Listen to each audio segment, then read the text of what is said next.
Hi ಎಲ್ರಿಗೂ ನಮಸ್ಕಾರ. ಎಲ್ಲರೂ ಹೇಗಿದ್ದೀರಾ? ನಾನು ನಿಮ್ಮ ಗೀತಾ ಬಸವರಾಜು. ನಾನು ಇವತ್ತು ಮೈಸೂರು ಪಾಕ್ ಮಾಡೋದು ಹೇಳ್ಕೊಡ್ತೀನಿ. ಬನ್ನಿ, ನಾನು ಹೇಗೆ ಅಂತ ಎಲ್ರಿಗೂ ತಿಳಿಸ್ತೀನಿ. ಬನ್ನಿ ನೋಡೋಣ.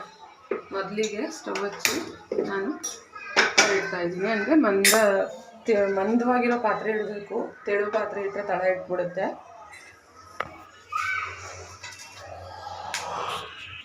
ಮೊದಲಿಗೆ ನಾನು ಎಣ್ಣೆ ಕಾಯಕ್ಕೆ ಇಟ್ಟಿದ್ದೀನಿ. ಅಂದರೆ ನಾನು 1/4 ಕಪ್ಪು ಕಡಲೆ ಹಿಟ್ಟಿಗೆ ಮಾಡ್ತಾಯಿದ್ದೀನಿ. ನಾನು ಅದಕ್ಕೆ 2.5 ಬೌಲು ಎಣ್ಣೆ ತೊಗೊಂಡಿದ್ದೀನಿ, ಅದೇ ಮೆಜರ್ಮೆಂಟಲ್ಲಿ. ಮತ್ತು ಈಗ ಸಕ್ಕರೆ ಹಾಕ್ತಾಯಿದ್ದೀನಿ ನಾನು 1.5 ಕಪ್ಪು.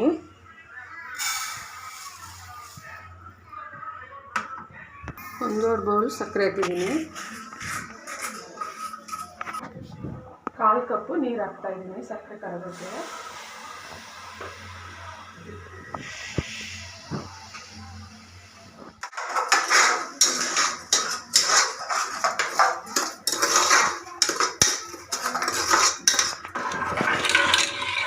ಸಕ್ಕರೆ ಕರಗ್ತಾ ಇದೆ.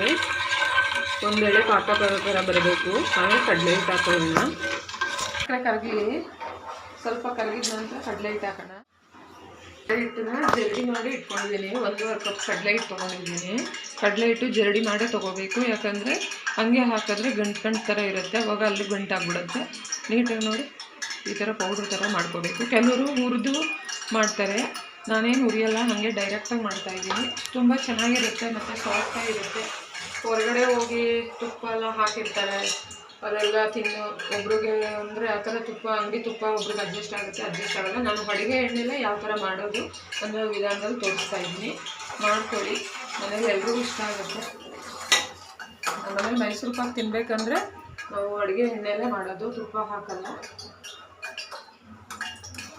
ನೋಡಿ ಈ ಥರ ಬಂದಿದೆ. ಇನ್ನೊಂದು ಸ್ವಲ್ಪ ಎಳೆ ಪಾಕ ಬರಲಿ.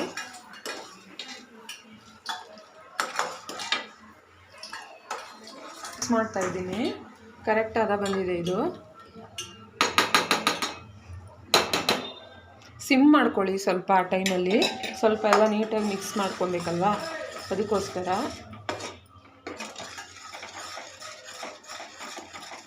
ಚೆನ್ನಾಗಿ ನೀಟಾಗಿ ಗಂಟೆಲ್ಲ ಹೊಡ್ಕೊಬೇಕು. ಇನ್ನೂ ಸ್ವಲ್ಪ ಗಂಟಿದೆ, ನೀಟಾಗಿ ಮಿಕ್ಸ್ ಮಾಡ್ಕೋಬೇಕು. ಈ ಬ್ಯಾಟರ್ ನೀಟಾಗಿ ಬರೋವರೆಗೂ ಸಿಮ್ಮಲ್ಲೇ ಇರಬೇಕು ಸ್ಟವ್ವು. ಹೈ ಫ್ಲೇಮಲ್ಲಿ ಇಟ್ಟರೆ ತುಂಬ ಗಟ್ಟಿಯಾಗಿಬಿಡುತ್ತೆ. ಆವಾಗ ಮೈಸೂರು ಪಾಕ್ ಚೆನ್ನಾಗಿ ಬರಲ್ಲ. ನೀಟಾಗಿ ಬ್ಲೆಂಡ್ ಆಗಬೇಕದು.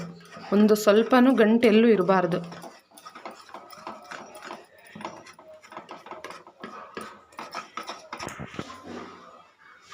ಎಣ್ಣೆ ಕಾದಿದೆ. ಈಗ ಇದು ಬ್ಯಾಟರ್ ನೋಡಿ ಈ ಥರ ರೆಡಿಯಾಗಿದೆ. ಈ ಥರ ರೆಡಿಯಾಗಿದೆ. ನಾನು ಇದಕ್ಕೆ ಒಂದು ಸೌಟ್ ಎಣ್ಣೆ ಹಾಕ್ತೀನಿ ಫಸ್ಟು. ಕೈ ನಿಲ್ಲಿಸಲೇಬಾರದು, ತುಂಬ ನೀಟಾಗಿ ಮಿಕ್ಸ್ ಮಾಡ್ತಾ ಇರಬೇಕು ಅದನ್ನು. ಎಷ್ಟು ಚೆನ್ನಾಗಿ ಮಿಕ್ಸ್ ಮಾಡ್ತೀವಿ ಅಷ್ಟು ಚೆನ್ನಾಗಿ ಮೈಸೂರು ಪಾಕ್ ಬರುತ್ತೆ.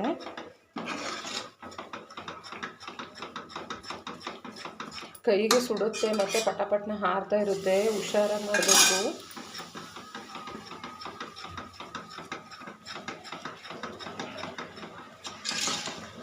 ಸುತ್ತ ಕೈ ಆಡಿಸಿ ನೀಟಾಗಿ ಎಲ್ಲ ಕಡೆನೂ ಮಿಕ್ಸ್ ಆಗಲಿ.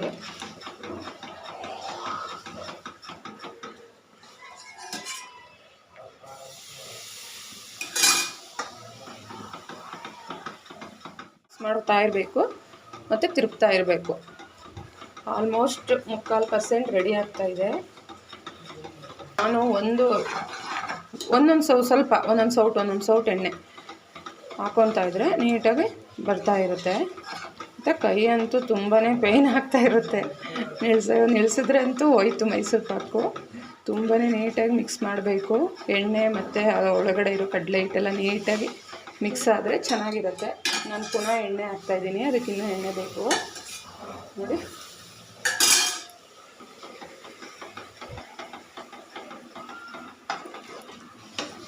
ಇನ್ನೊಂದು ಈ ಥರ ಆಗಿದೆ. ಇನ್ನೊಂದು ಸ್ವಲ್ಪ ಎಣ್ಣೆ ಹಾಕ್ತೀನಿ ನಾನು.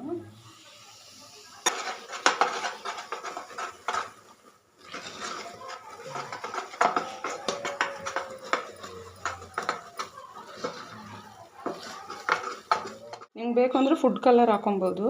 ನಾನು ಫುಡ್ ಕಲರ್ ಏನೂ ಹಾಕಿಲ್ಲ, ಸ್ವಲ್ಪ ಏಲಕ್ಕಿ ಫ್ಲೇವರ್ಗೆ ಹಾಕಿದ್ದೀನಿ ನೋಡಿ.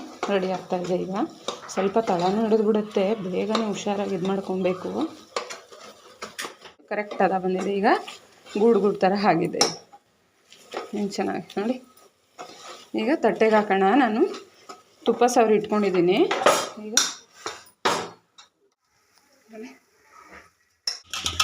ಒಂದು 10 ನಿಮಿಷ ಬಿಡೋಣ, ತಣ್ಣಗಾಗುತ್ತೆ.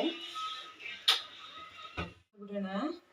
ಆರಾದರೆ ಚಾಕು ಒಳಗಡೆ ಹೋಗಲ್ಲ, ಮತ್ತು ಪುಡಿ ಆಗಿಬಿಡುತ್ತೆ. ಸ್ಕ್ವೇರ್ ಆದರೂ ಕಟ್ ಮಾಡ್ಬೋದು, ಬಾಕ್ಸ್ ಥರನಾದರೂ ಕಟ್ ಮಾಡ್ಬೋದು.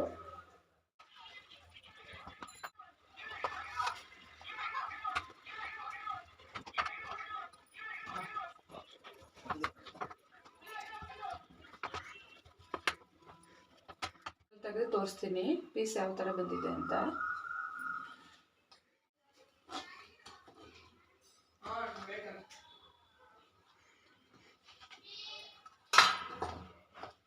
ನೋಡಿ ಯಾವ ಥರ ಎಷ್ಟು ಚೆನ್ನಾಗಿ ಬಂದಿದೆ, ಸಾಫ್ಟಾಗಿ ಗೂಡು ಥರ. ಫುಡ್ ಕಲರ್ ಆಗ್ತಿರೋದಕ್ಕೆ ಈ ಥರ ಹಳದಿ ಥರ ಕಾಣ್ತಾ ಇದೆ. ಎಷ್ಟು ಚೆನ್ನಾಗಿದೆ ಡ್ರೈ ಆಗಿ. ಈ ವಿಡಿಯೋ ನಿಮ್ಗೆ ಇಷ್ಟ ಆಗಿದ್ರೆ ಲೈಕ್ ಮಾಡಿ, ಶೇರ್ ಮಾಡಿ, ಕಮೆಂಟ್ ಮಾಡಿ, ಹಾಗೆ ನಮ್ಮ ಚಾನಲ್ನ ಸಬ್ಸ್ಕ್ರೈಬ್ ಮಾಡಿ. Thank you.